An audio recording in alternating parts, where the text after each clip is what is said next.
Hey guys, what's going on? Blaine back for another Netflix review, and today I'm going to be talking about Keys to the Heart.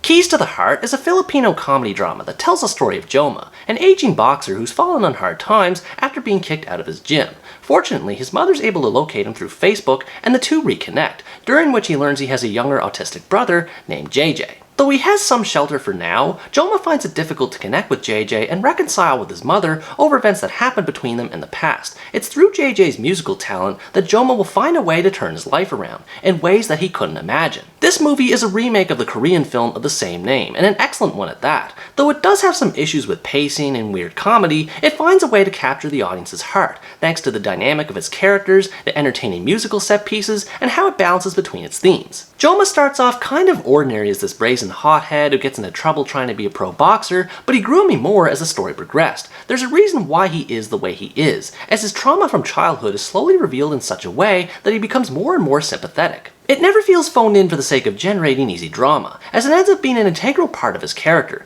Even though he's been constantly dealt a bad hand in life, he finds a way to carry on and keep pursuing his goals, especially thanks to a little inspiration from his idol Manny Pacquiao, so it's hard not to like the guy. Likewise, I thought JJ was a bit typical as a talented autistic savant, but he's so lovable you can't help but get attached to him. His innocent personality and aloof mannerisms lend well to both the comedic and dramatic moments of the story, and I appreciated the way the filmmakers handled his autism. As someone who's on the spectrum myself, I noticed a lot of movies have a tendency to portray autism as this exaggerated disability that prevents people from functioning properly. However, this movie does a good job at keeping JJ's condition more grounded, and while he is fairly ordinary in terms of being a savant, it's mostly taken seriously and contributed to my enjoyment of the movie. Speaking of the story, there's a lot going on in it that held my attention. Much of it revolves around Joma and JJ, whose relationship was one of my favorite things about the movie, because the two are total opposites from each other and don't get along well when they first meet, and it makes complete sense. Joma is a loner type who is stuck being with people he doesn't really want to be around, while JJ has rigid habits and despite his kindness, has a hard time adjusting to Joma's presence. It takes time for the two to trust each other, and it's awesome to see once it finally happens. It all centers around JJ's ability to play any song on the piano after listening to it and seeing it performed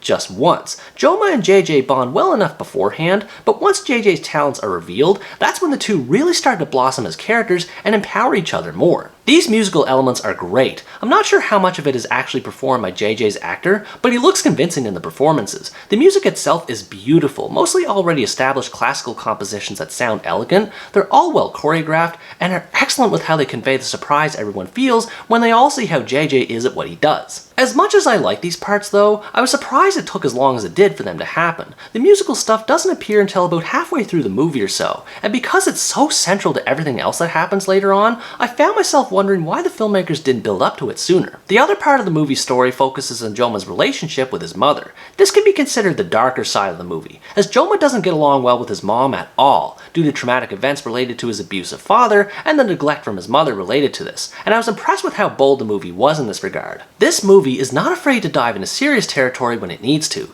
and it's excellent with how it reinforces Joma's position as a solitary man who has difficulty trusting others. However, I was also glad that the movie didn't make his mother out to be a total monster either. She feels massive regret for what she did or perhaps didn't do for Joma, and she has her own storyline regarding an illness that draws further intrigue later on. It was interesting how much the movie was able to juggle with its story. It even has a subplot involving this famed former pianist named Annette Labien, who is kind of the catalyst that sets Joma off on his journey to redemption, and I like the role she plays later on, but again, it takes a long time for her arc to go anywhere. And that's the main problem I have with the movie. Not just with her or JJ's pacing, but the whole movie in general. Everything about how the story proceeds feels lopsided in terms of focus with so much going on in it, which leaves certain narrative threads in strange places that make the story feel out of sync. On one hand, I do like how down to earth it is and that it takes its time letting events unfold, especially with how tragic Joma's family upbringing was, but on the other hand, it takes a long time for things to get intriguing. Putting the musical elements in the last half without much build-up leading to it almost made it seem like two different movies, which feels really weird when watching. Another thing I didn't like as much was the comedy, though this is more of a mixed bag for me. A lot of humor is found in the situations Joma and JJ find themselves in,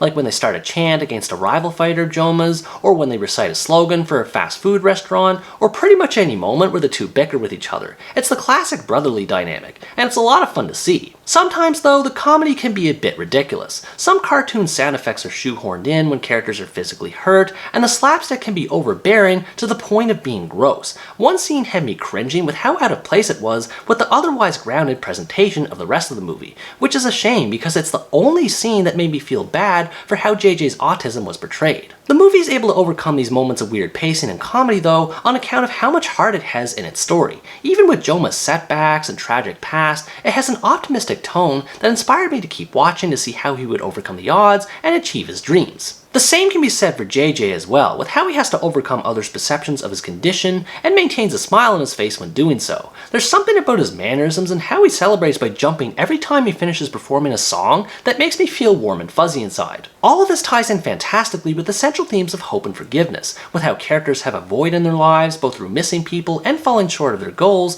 and work hard to try and remove that darkness from their lives. The message behind it isn't anything new, but it's told with such high spirit and vigor that it makes up for it. Overall, Keys to the Heart is a solid remake of a wonderful story that will tug and pull at one's heartstrings in all the right ways. If you like comedy dramas and want to see one with an inspirational tone behind it, you should check this one out. While I wish some parts of the story were paced better and the comedy doesn't always work for me, the movie succeeds in telling a simple but effective story of a long-lost family coming together in their darkest moments and achieving their dreams. Even for the most stone-cold person out there, it'll find a way into their heart one way or another. What did you think about this movie? Did you enjoy its heartwarming presentation, or did you find it too predictable? Let me know in the comments below. Anyways guys, that's going to wrap up my review of Keys to the Heart. Thanks for watching this video, I hope you enjoyed it, and as always stay tuned for the next part, where next time I review part 3 of the French series, Lupin. Bye bye!